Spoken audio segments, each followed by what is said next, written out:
1971 की बात है, क्रिसमस की शाम। अमेज़न के ऊपर से गुजर रही एक फ्लाइट का अंजाम बहुत भयानक हुआ।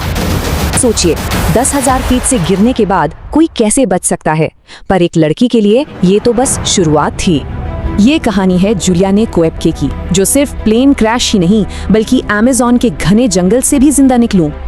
दिक्कत ये थी कि प्लेन सीधे अमेज़न के एक भयानक तूफान में जा घुसा, जिसके लिए वो बना ही नहीं था।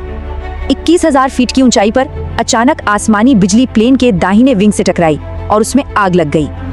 देखते ही देखते प्लेन हवा में ही बिखरने लगा और जूलियन अपनी सीट से बंधी हुई नीचे गिरती चली गई। तो सवाल ये है कि वो बची कैसे?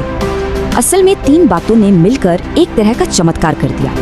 क्रिसमस की सुबह जब जूलियाने की आंख खुली तो वो जिंदा थी, पर उनकी असली मुश्किल तो अब शुरू हुई थी।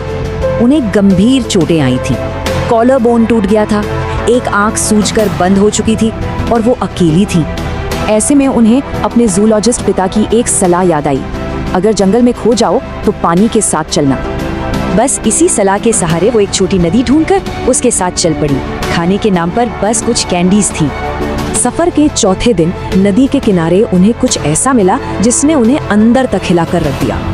वहाँ 3 और यात्रियों की लाशें सीटों से बंधी हुई थीं। ये देखकर उन्हें एक दुख भरी राहत मिली कि उनमें मां नहीं थी। अब वो छोटी धारा एक नदी बन चुकी थी। तो जूलियाने ने तैरना शुरू किया, जो तेज तो था पर कहीं ज्यादा खतरनाक भी। भूख और कमजोरी की वजह से अब उन्हें वहम होने लगे थे। कभी नाव दिखती तो कभी मुर्गियों की आवाज आती।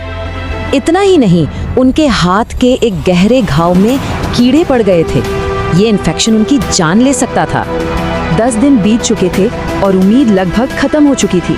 तभी उन्हें कुछ ऐसा दिखा जो नामुमकिन सा लग रहा था। एक नाव, एक असली नाव जो किनारे पर बंधी थी। पास में एक रास्ता था जो एक छोटी सी झोपड़ी तक जाता था। झोपड़ी के अंदर उन्हें गैसोलीन मिला और उन्होंने दर्द सहकर उसी से अपने घाव को साफ किया और 30 कीड़े निकाले। अगले शाम जब 3 लकड़हारे झोपड़ी में लौटे तो जूलियाने को देखकर डर गए। उन्हें लगा कि वो कोई आत्मा है।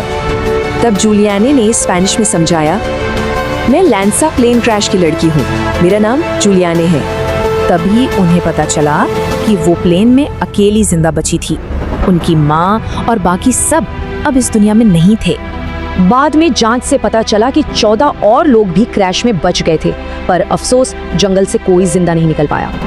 जूलियाने जंगल से तो निकल आई, पर वो जंगल उनसे कभी नहीं निकला। उन्होंने अपनी पूरी जिंदगी अमेज़न की रक्षा में लगा दी।